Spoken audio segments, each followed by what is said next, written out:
Halo semuanya, selamat datang di channel Auto Driver. Toyota All New Land Cruiser. Akhirnya kami mendapatkan unit untuk kami tes dalam jangka yang panjang.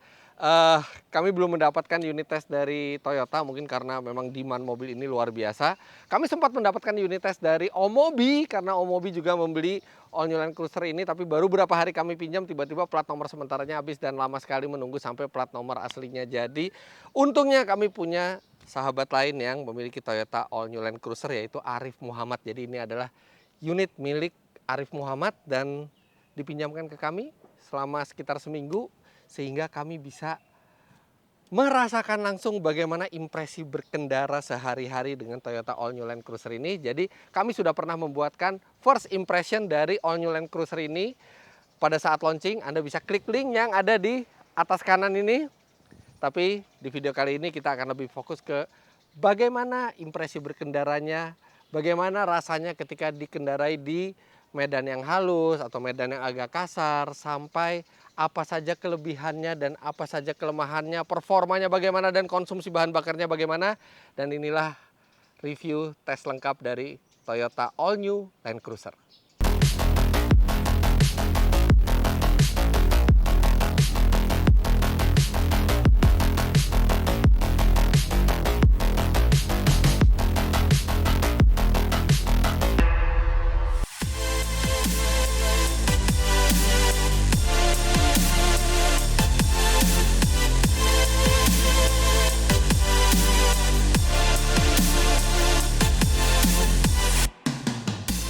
Sekarang kita bicara harga dulu.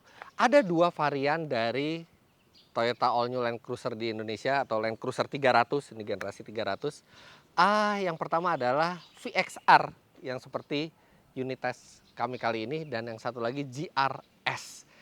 VXR ini dijual seharga 2,389 miliar rupiah on the road, dan GRS itu sekitar 51 juta rupiah lebih mahal. Tapi harga itu sangat menarik karena Toyota All New Land Cruiser ini menikmati skema pajak baru dari pemerintah, di mana all wheel drive tidak lagi diberatkan sehingga harganya bisa tereduksi. Tapi Anda harus menunggu sangat panjang untuk mendapatkan All New Land Cruiser ini. Bahkan setelah menonton video ini, kalau Anda langsung ke dealer Toyota dan Anda langsung SPK, kemungkinan 2-3 tahun Anda baru bisa mendapatkan mobil ini. Luar biasa antriannya, bukan hanya di Indonesia tapi juga di seluruh dunia. Dan kalau Anda ingin membeli secara langsung, Anda harus membeli second hand atau ada orang yang baru beli dan langsung dijual lagi. Tapi harga ready stock dari Toyota Land Cruiser ini sudah menembus 3 miliar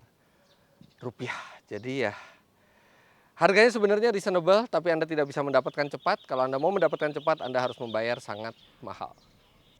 Sedikit highlight mengenai Land Cruiser generasi terbaru ini. Jadi Land Cruiser 300 ini dibangun di atas platform TNGA atau Toyota New Global Architecture F.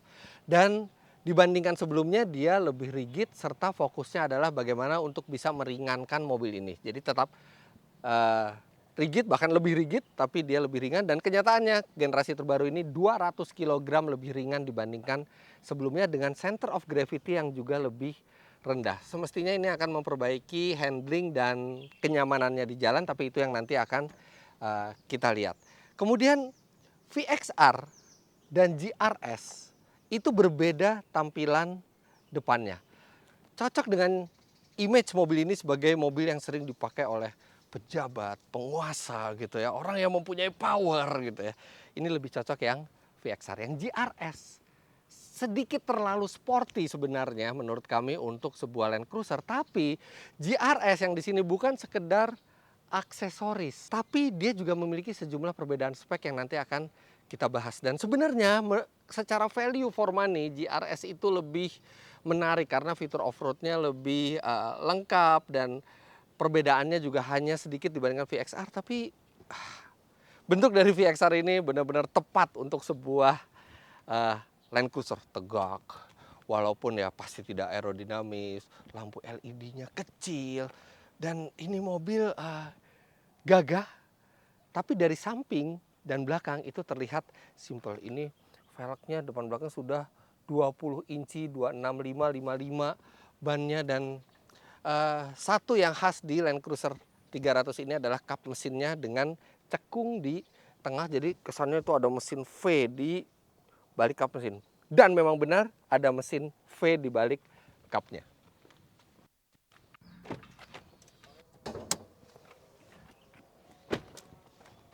Nah, di balik kap mesin ini ada mesin V6 baru diesel. Jadi ini adalah V6 3300 cc twin turbo, mesinnya kodenya F33A FTV, yang ini bisa mengeluarkan tenaga 305 PS dan torsi yang luar biasa. Karena ini mesin turbo diesel, torsinya mencapai 700 Nm, yang tenaga ini disalurkan ke 4 roda melalui transmisi 10 speed. Wow, nah ada sedikit perbedaan antara VXR dan GRS, walaupun sama-sama 4-wheel drive, tapi untuk VXR ini pengunci diferensialnya hanya di bagian tengah, sedangkan untuk yang GRS itu pengunci diferensialnya atau diff-lock-nya itu ada di bagian depan dan belakang, yang itu akan menambah capability off-road dari mobil ini di medan yang ekstrim. Walaupun sebenarnya menurut kami yang di VXR ini juga sudah lebih dari cukup, karena mengingat orang yang membeli Land Cruiser 300 ini tidak berangan-angan untuk membawa mobil ini ke medan yang sangat ekstrim, karena lebih banyak digunakan di dalam kota atau off-road sekali-kali. Dan sebenarnya dengan kemampuan standar dari VXR ini dia sudah bisa off-road yang lumayan ekstrim. Kalau untuk off-road kami sudah pernah mencoba di acara Toyota, Anda bisa lihat footage-nya di sini. Jadi bisa cukup ekstrim, tapi ya kalau Anda mungkin orang yang pengen, wah saya benar-benar yang paling ekstrim pengennya kemampuan off-road dari sebuah Land Cruiser, ya Anda bisa memilih GRS. Nah, kemudian melihat dari tenaga mesinnya, artinya mobil ini sebenarnya bersaing dengan Land Rover Defender yang 110 yang panjang. Dan Land Rover Defender yang 110 juga memiliki dua jenis mesin, yang P300 dan P400, yang ini setara dengan yang P300 karena tenaganya juga 309 PS. Cuman bedanya kalau Land Rover Defender itu tenaga tersebut dihasilkan dari mesin bensin yang lebih mungil, yaitu 2000 cc turbo. Nah, harga sebenarnya Land Rover Defender 110 itu jauh di atas Land Cruiser, yang membuat mobil ini sangat menarik. Tapi seperti tadi saya bilang, karena daftar indahnya sangat panjang dan Anda baru bisa mendapatkan mobil ini dengan harga di kisaran 3 miliar rupiah kalau misalnya Anda ingin mendapatkan sekarang, artinya secara harga mobil ini sangat head to head dengan Land Rover Defender 110. Tapi di sini Anda mendapatkan mesin diesel, sedangkan di Defender Anda mendapatkan mesin bensin. Tapi memang dua-duanya mobil legendaris ya, baik Land Cruiser maupun Defender. Tapi Defender memang sekarang sudah berubahnya drastis. Dia hanya namanya yang legendaris. Dia sekarang jauh lebih nyaman, performanya jauh lebih baik, tapi tidak terasa lagi seperti sebuah Defender. Dia membuka era baru dari Defender. Sedangkan Land Cruiser ini dibandingkan generasi sebelumnya juga lebih ke arah evolusi ketimbang revolusi gitu. Jadi citranya ini masih sangat kuat Land Cruiser ini. Kenapa banyak sekali diburu orang sampai sekarang. Tapi ya itu alternatif Anda kalau Anda tidak mau menunggu lama atau Anda tidak ingin membayar 3 miliar rupiah untuk sebuah Land Cruiser, Anda bisa memilih Defender 110. Satu lagi yang membedakan capability off-road dari VXR dan GRS adalah suspensinya. Karena sementara yang VXR ini masih menggunakan sistem yang mekanikal, oke ada beberapa penyetingan komputer untuk kekerasannya, tapi basically masih mekanikal. Sedangkan yang GRS menurut Toyota itu sudah memakai EKDDS, Electronic Kinetic Dynamic Damper Suspension, atau pokoknya EKDDS. Nah, itu dia sistemnya, dia bisa membypass stabilizer ketika memang dibutuhkan artikulasi roda yang besar ya. Jadi ketika di medan ekstrim dia wheel travelnya bisa lebih panjang dibandingkan yang VXR. Tapi sekali lagi itu hanya untuk off-road ekstrim, sedangkan dengan ground clearance yang cukup tinggi, dengan travel yang juga sebenarnya sudah cukup panjang di VXR ini juga sudah sangat memadai untuk off-road. Nah, untuk sebelum ke bagian belakang, ini pada saat kita buka pintu, kalau malam itu kelihatan ada lampu di bawah, itu 70th anniversary Land Cruiser. Nah, di sini juga ada 70th anniversary, ini untuk menandai bahwa Land Cruiser ini sudah 70 tahun hadir di dunia. Sebenarnya kalau buat saya pribadi, saya nggak begitu suka ada emblem di sini, tapi mungkin beberapa tahun ke depan, tipe yang menggunakan 70th anniversary ini akan lebih diburu karena ini emblem yang menandakan kesuksesan Land Cruiser di dunia. Bagian belakang ini juga salah satu bagian favorit saya karena simple tapi modern, nggak aneh-aneh gitu ya. Serta dia juga tegak. Wah, dan SUV yang boxy itu memang cenderung terlihat lebih gagah dan lebih berkarakter gitu. Serta dengan dimensi yang sangat panjang, ini panjangnya hampir 5 meter, 4.950 mm. Semestinya bagian belakangnya ini dia besar. Nah, oke, sekarang kita lihat bagasinya. Nah, ini plat nomornya mencerminkan pemiliknya Muh Arif Muhammad. 70-nya saya nggak ngerti ini artinya apa ya. Apa dia mungkin lahir di tahun 70 sebenarnya. Tua juga Arif Muhammad. Oke, kita buka. Nah, dengan 3 bangku itu tegak, hampir tidak ada sisa di ruang bagasinya. Ya paling cuma bisa untuk payung atau tas kecil, tapi tidak bisa dipakai untuk apa-apa.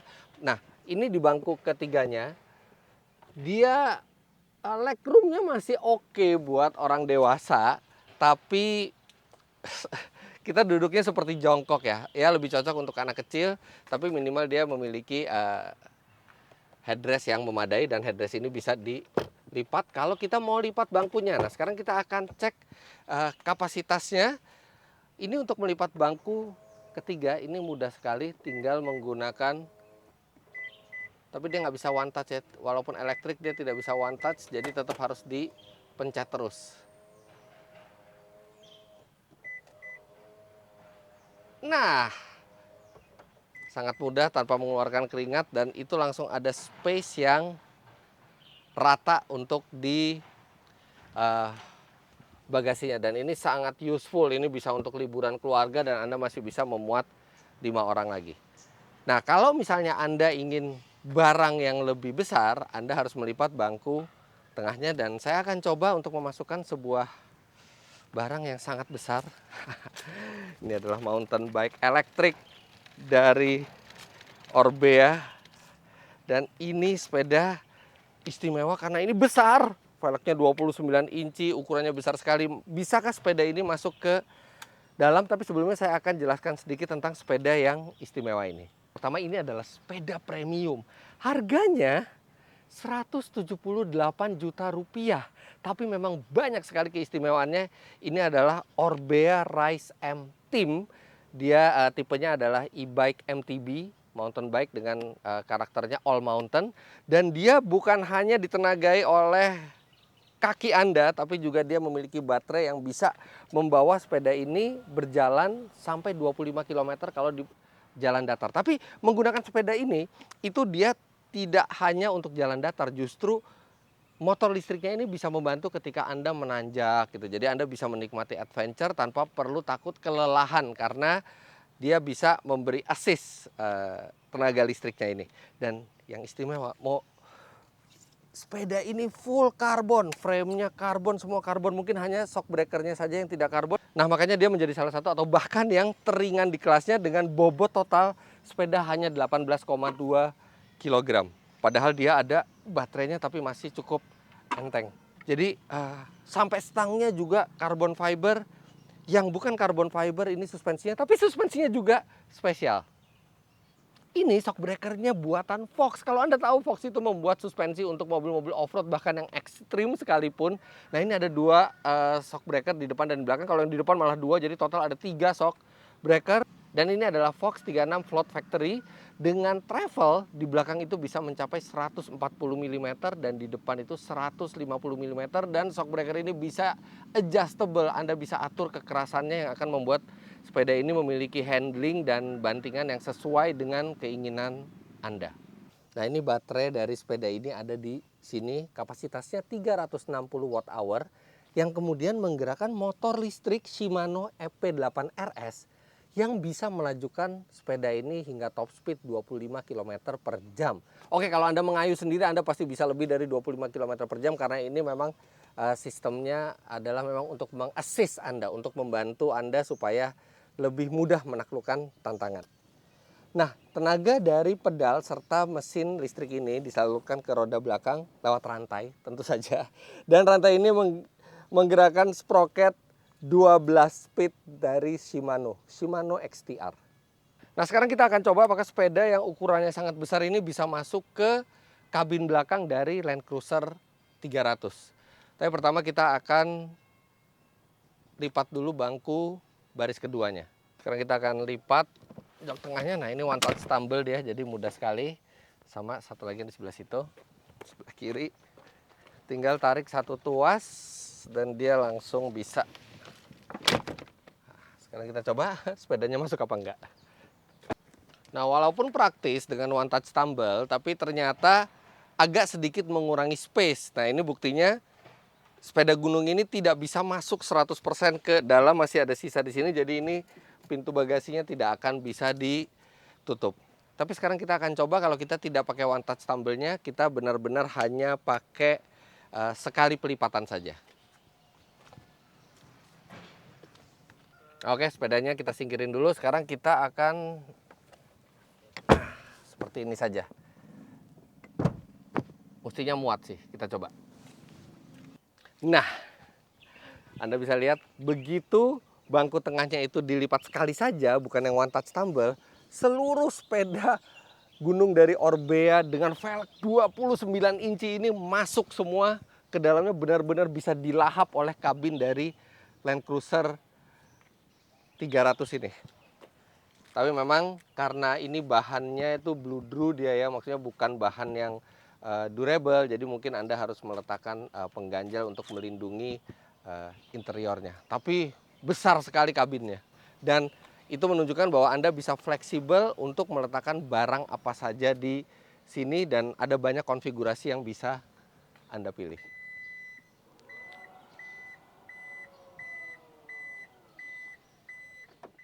Sepeda ini bisa Anda dapatkan di Teknobike. Teknobike adalah toko yang menyediakan sepeda high performance untuk kebutuhan olahraga bersepeda. Saat ini sudah tersedia expert bike fitting ID Match Bike Lab di Teknobike SCBD dan BSD.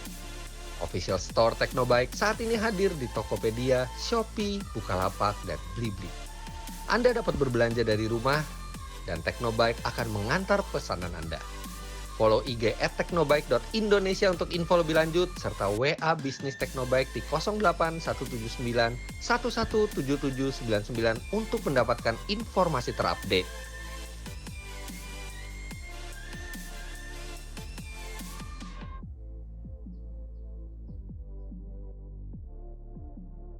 Nah, ini satu yang belum pernah saya lakukan. Ini duduk di bangku paling belakang. Seperti Anda bisa lihat, ini legroomnya cukup kan, tadi saya juga udah bilang. Tapi ya saya duduk seperti jongkok seperti ini karena bangkunya sangat rendah. Dan headroom ternyata masih muat. Dan ini bangkunya juga bisa di reclining. Tapi ya ini benar-benar bukan untuk perjalanan jauh duduk di paling belakang ini. Tapi minimal dia ada AC, kemudian ada USB-C slot. Ya secara overall oke lah, orang dewasa masih bisa masuk, tapi ya nggak untuk waktu yang lama. Nah, kemudian di sini nih, di sini di kiri dan kanan dia ada untuk pelipatan bangku belakang juga kalau misalnya kita akses dari pintu belakang. Oke, sekarang saya akan duduk di bangku tengahnya yang mestinya jauh lebih enak. Dan disinilah mestinya kebanyakan pemilik Land Cruiser itu akan berada dengan driver, dan dia akan menikmati duduk belakang. Oke. Saya tutup dulu biar nggak terlalu black light. Saya lipat balik dulu. Ini saya tegakin lagi. Ini memang masih mekanikal ya. Jadi yang di belakang itu recliningnya elektrik, tapi kalau yang di depan recliningnya itu mekanikal, bisa setegak ini. Ini posisi normal. Kalau paling rebah itu seperti ini. Cukup rileks, cukup rileks. Tapi memang kalau Anda mengharapkan duduk belakang yang super nyaman, bukan ini mobilnya, karena walaupun legroomnya cukup, ini posisi berkendara saya tingginya 177 cm dan headroom juga cukup, tapi ini lantainya agak terlalu tinggi sehingga paha itu tidak terlalu tersangga dengan baik, dan kontur joknya juga bukan kontur jok yang individual yang memang sangat nyaman gitu. Oke, sandaran tangannya juga normal gitu ya, nggak ada pengontrolan apapun yang bisa dilakukan dari sini. Tapi memang pengontrolan di sini banyak sekali. AC 4 zone ya, jadi ada 2 zone di belakang, ada pendingin, pemanas kursi juga. Kemudian untuk konektivitasnya ada USB-C slot 2 buah di sini, kemudian ada HDMI, kemudian ada soket 12 volt dan ada 2 buah soket untuk soket 3,5 mm ya. Ini untuk headset. Karena headset ini bisa untuk mendengarkan rear seat entertainment. Jadi rear seat entertainment ini bisa memutar radio, jadi sama seperti radio di depan. Kemudian CD dari depan juga bisa didengarkan di sini. Kemudian ada Bluetooth, rear HDMI, dan ada Miracast juga. Dan dia juga bisa rear DLNA. Ini Digital Living Network Alliance, salah satu cara konektivitas juga. Kemudian yang berikutnya adalah di bagian belakang ini tidak ada tirai sama sekali, baik yang elektrik maupun yang manual.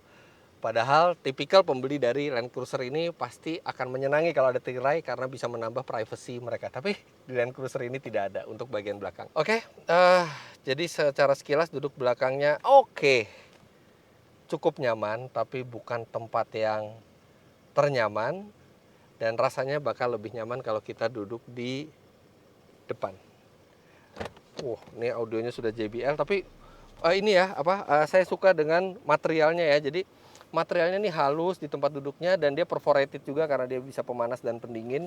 Kemudian untuk yang di trim pintunya ini ada trim kayu dan ada trim kulit juga dan ini durable. Sekarang kita lanjut ke depan.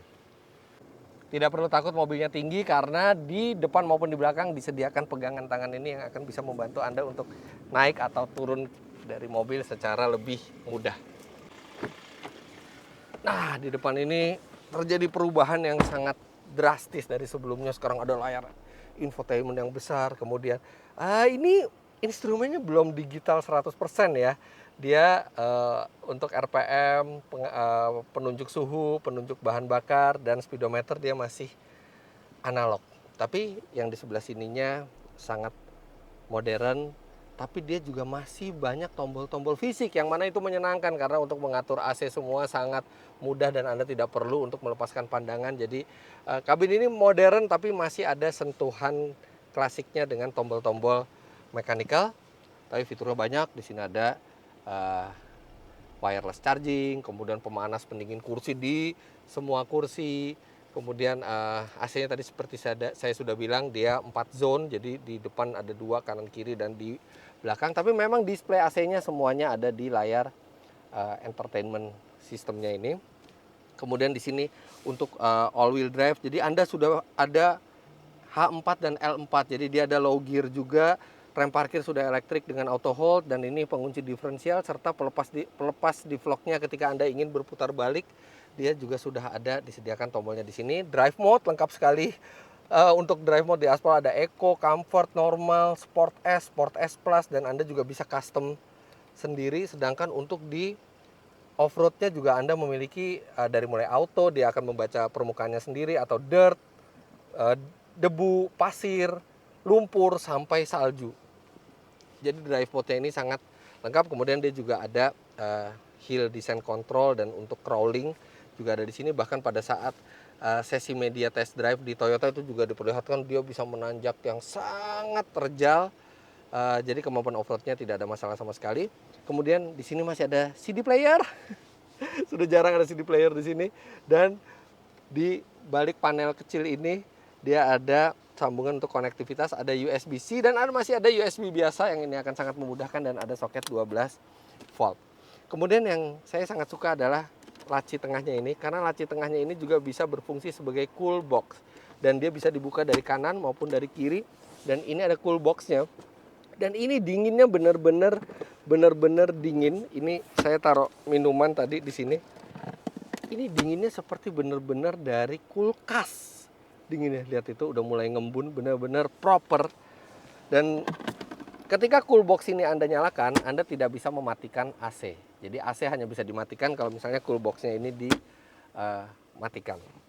Posisi berkendara, ini posisi berkendaranya ergonomis, pengaturan joknya juga elektrik dan pengaturan setirnya juga elektrik gitu ya. Jadi posisi mengemudinya tidak ada komplain sama sekali, dan Anda juga duduknya tinggi, dan Anda akan melihat cekungan kap mesin di depan yang itu akan menambah nuansa yang berbeda. Dan setiap kursi itu maksud saya kursi pengemudi itu disediakan 3 set memori di sini. Untuk materialnya sama seperti di bagian belakang, ada material kayu dan material kulit yang halus serta material kulit yang durable juga. Oke, nah kalau detailnya Anda bisa lihat semuanya itu di first impression kami. Tapi sekarang saya sudah tidak sabar untuk merasakan mobil ini di jalan. Let's go.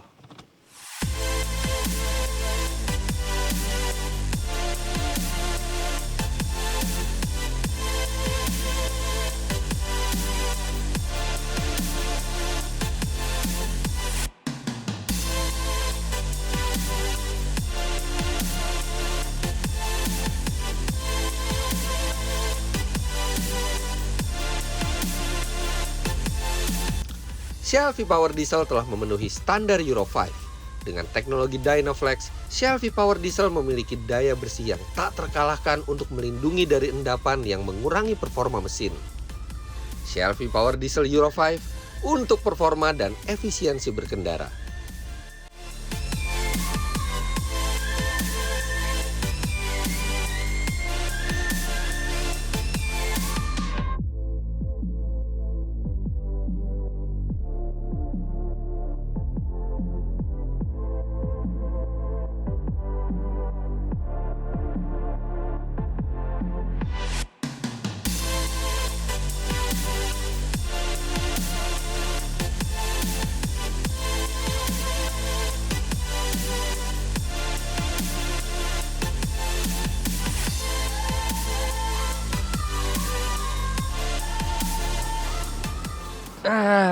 Oke.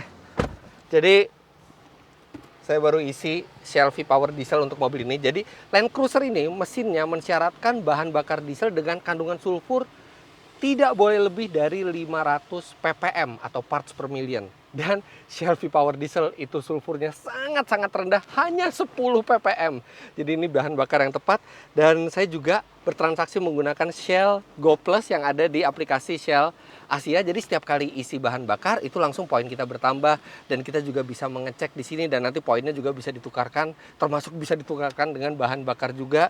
Jadi transaksinya sangat mudah, nggak perlu bawa kartu, tinggal scan barcode di Shell Go Plus. Let's go.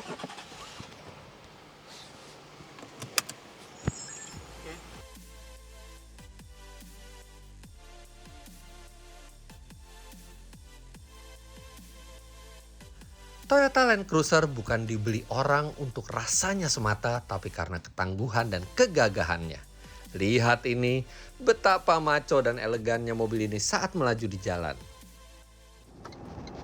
Iya, hal itu aja sudah cukup untuk membuat senyum di pengguna Land Cruiser. Lihat, anggun sekali ketika mobil ini berjalan, dan terkesan mobilnya itu tidak takut mau ke mana saja.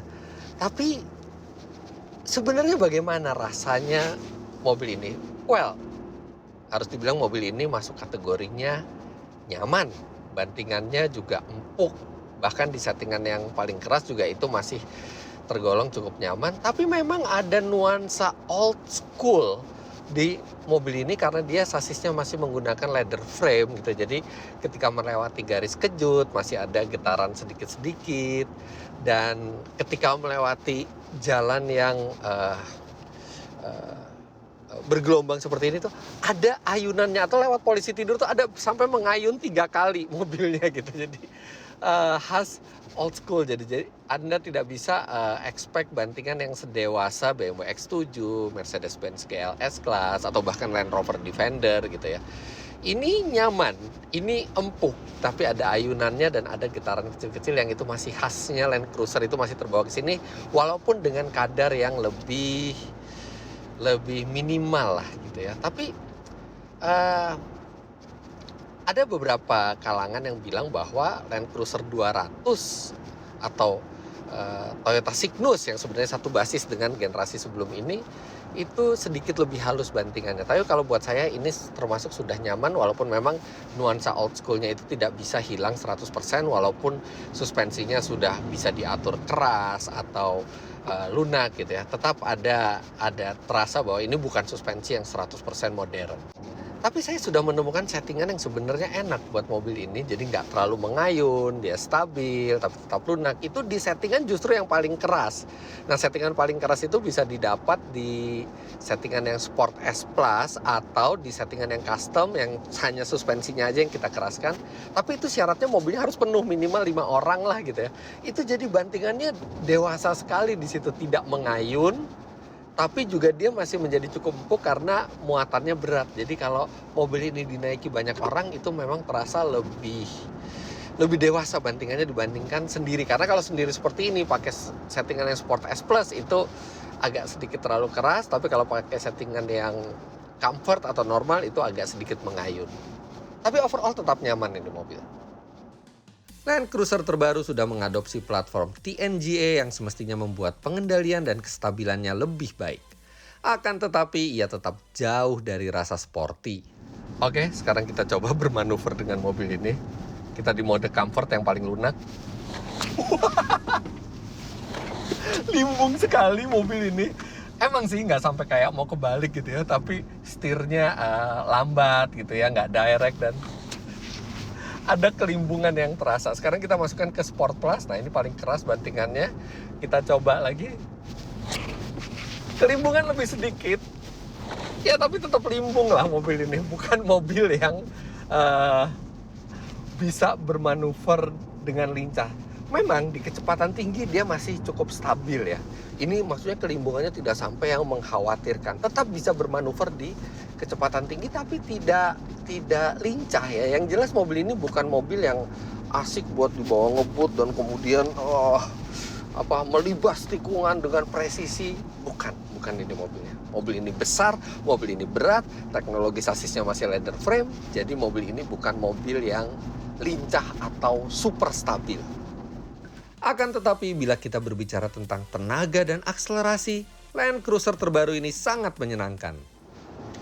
Akselerasinya itu kuat ya, tapi halus karakternya. Jadi kalau misalnya kita injek gaspol seperti ini ya, sekarang kita masukkan ke mode yang paling sport sekalian deh, pakai Sport S Plus gitu ya, RPM sudah naik, terus kita gaspol, nambah tenaganya, nambah, tiba-tiba kuat gitu. Jadi tenaganya itu tidak langsung meledak di awal. Jadi ketika kita injek gaspol, dia ada waktu untuk perpindahan gigi, kemudian tenaga langsung bertambah, tapi tidak langsung full. Setelah 2 detik kira-kira kita injek gaspol, baru untuk keluar tenaganya yang sangat kuat. 700 Nm benar-benar sangat kuat untuk melajukan mobil ini. Dan hasil akselerasi yang kami lakukan sendiri juga impresif. 0 sampai 100 km per jam mampu dituntaskan SUV yang besar sekali ini hanya dalam 7,3 detik. 7,3 detik. Jadi ini mobil dengan bobot sekitar 2,5 ton, tapi akselerasinya mendekati atau bahkan setara dengan sejumlah sport car. Tidak heran mobil ini kemampuan menanjaknya juga luar biasa. Kita bawa ke daerah puncak gitu, effortless nanjaknya. Bahkan mobil ini bisa sampai tanjakan yang sangat terjal, apalagi kalau kita pakai yang low gear. Tenaganya impresif mobil ini. Dan karena ini adalah sebuah diesel, konsumsi BBM-nya juga tidak boros. Di dalam kota dengan kecepatan rata-rata 22 km per jam, mobil ini bisa mencatat angka 8,6 km per liter, yang mana itu hitungannya hemat untuk mobil sebesar ini. Dan di rute tol itu ya pasti lebih hemat. Dia bahkan bisa 12,5 sampai 13 km per liter ketika kita di kecepatan rata-rata 90 km per jam. Dan itu baru pakai gigi 8.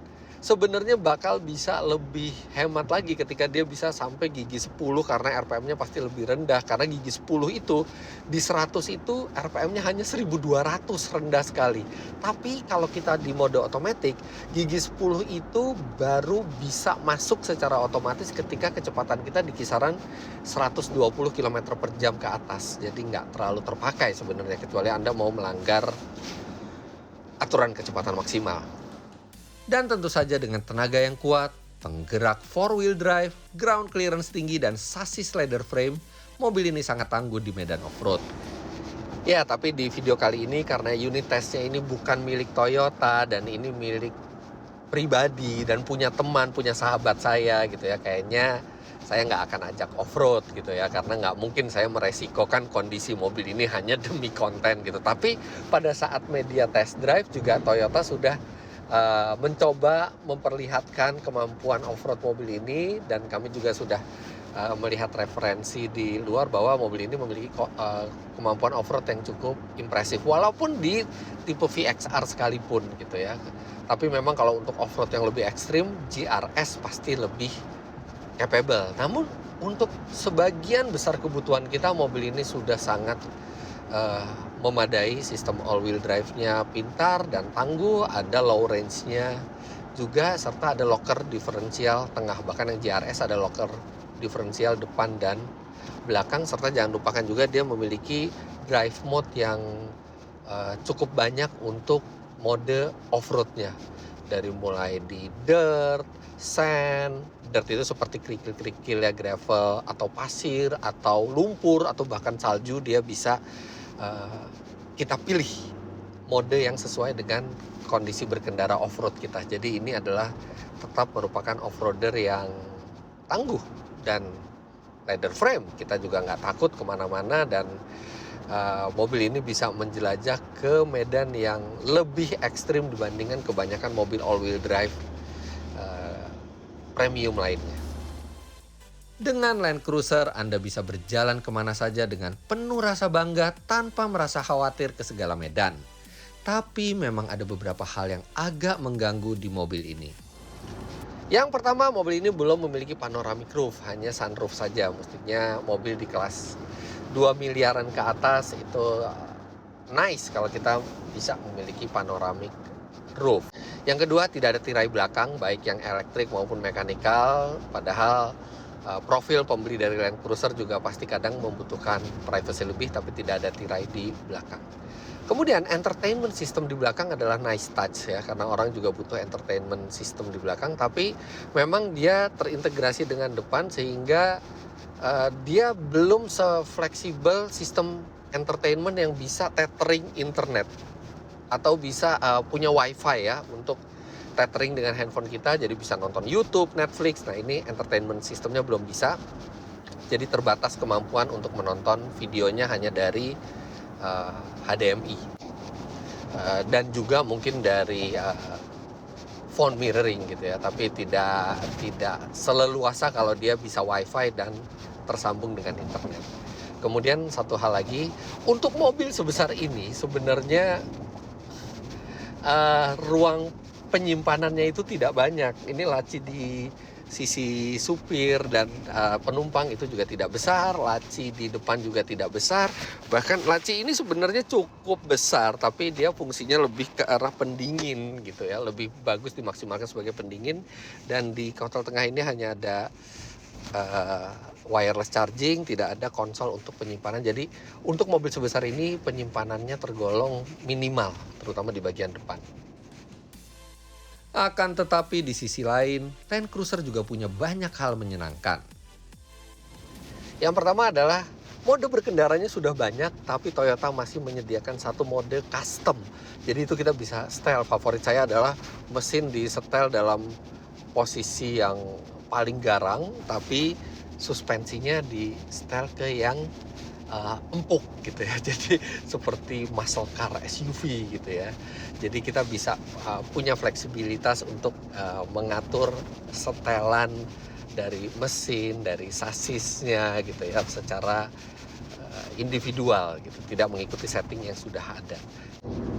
Kemudian hal menyenangkan berikutnya adalah audionya sudah JBL, cukup powerful dan sangat baik kualitas suaranya, dan didukung juga oleh hal menyenangkan berikutnya adalah kaca depan mobil ini kanan dan kiri sudah double glass. Jadi ini mengurangi noise dan kebisingan yang masuk ke dalam kabin, sehingga kabinnya ini tergolong sangat hening. Mesinnya diesel, tapi suara dieselnya juga hanya samar-samar masuk ke dalam. Kemudian mobil ini juga sudah memiliki fitur radar yang dilengkapi dengan semi autonomous, ada adaptive cruise control dan lane keep assist, dan itu membuat perjalanan menyenangkan. Bahkan sistem semi autonomousnya itu bisa bekerja sampai mobil itu berhenti, jadi dia bisa merayap di kemacetan. Serta jangan lupakan, ini adalah Toyota. Jadi ini adalah SUV mewah yang jaringan dealernya paling banyak dan paling tersebar di Indonesia. Benar-benar peace of mind ketika memakai mobil ini, berbeda dengan kebanyakan SUV premium lainnya yang sudah pasti jaringan servisnya tidak sebanyak Toyota. Pada intinya, Land Cruiser adalah mobil yang bisa melakukan segalanya. Anda bisa ke kantor, ke pesta, jalan jauh, atau off-road dengan nyaman memakai mobil ini. Tapi memang akhirnya masalah utama mobil ini adalah di ketersediaan unit. Iya, betul sekali. Daftar antriannya sangat panjang, 2 tahun minimal kita baru bisa mendapatkan mobil ini. Kalau kita ingin membeli dengan harga normal, bahkan pada saat sebelum syuting ini saya juga mendengar sejumlah kabar bahwa beberapa dealer atau mulai banyak dealer itu menghentikan pemesanan mobil ini. Kita tidak bisa lagi dipesan di sejumlah dealer karena mereka sudah pusing dengan antriannya dan mereka lebih memfokuskan untuk menyediakan unit bagi konsumen yang sudah melakukan booking terlebih dahulu. Artinya, fakta yang harus kita terima adalah mobil ini baru bisa Anda dapatkan kalau Anda belum SPK adalah dalam keadaan second hand market ya. Entah itu second hand masih baru benar mobilnya atau sudah dipakai sedikit. Tapi itu artinya Anda harus membeli mobil ini dengan harga di kisaran 3 miliar rupiah lebih. Dan jujur aja, harga 3 miliar terlalu mahal untuk mobil ini. Tapi ya itu faktanya yang kita hadapi sekarang. Karena harga normal sudah sulit untuk kita dapat.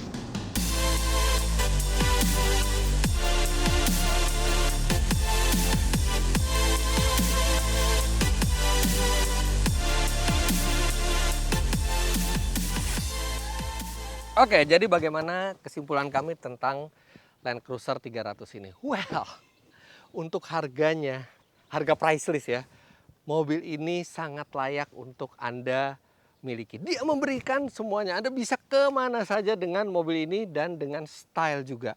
Ke segala acara bisa. Tapi masalahnya kan tadi, dengan harga price list Anda tidak bisa mendapatkan mobil ini dalam waktu cepat. Bahkan Anda harus menunggu sangat lama. Dan kalau Anda mau mendapatkan cepat, Anda harus membayar di atas 3 miliar rupiah yang mana banyak sekali kompetitornya di rentang harga tersebut yang istimewa. Ada Land Rover Defender, kemudian ada Mercedes-Benz GLS Class, ada BMW X7 yang masing-masing memiliki, ya masing-masing mobil ada kelebihan dan kekurangan, tapi mereka memiliki banyak hal yang lebih baik dibandingkan Land Cruiser ini. Jadi ya kalau untuk 3 miliar rupiah Anda banyak pilihan, tapi kalau untuk harga price list ini sangat luar biasa mobilnya. Kami hanya berharap Toyota bisa menyediakan suplai mobil ini secara cukup sehingga harga bisa terjaga dan konsumen juga bisa menikmati mobil ini dengan harga yang seharusnya. Tapi ya bagaimanapun ini adalah sebuah mobil yang legendaris dan tetap bisa meneruskan legendanya dan akan tetap membuat Anda bangga mengendarai sebuah Land Cruiser. Jadi begitulah hasil review kami terhadap Toyota All New Land Cruiser 300 ini. Jangan lupa Anda klik like bila menyukai video ini, komentar di bawah, dan subscribe ke channel Auto Driver jika Anda belum. Kami juga mempunyai sister YouTube channel, ada Auto Rider, Anda bisa subscribe di sini. Ada Auto Mods yang Anda juga bisa subscribe di sini, dan ada Bus Truck Indonesia. Jangan lupa follow juga Instagram kami @autodriver_, serta download aplikasi kami Auto Driver di Google Play Store. Terima kasih banyak Anda sudah menyaksikan. Sampai jumpa di video selanjutnya. Bye-bye.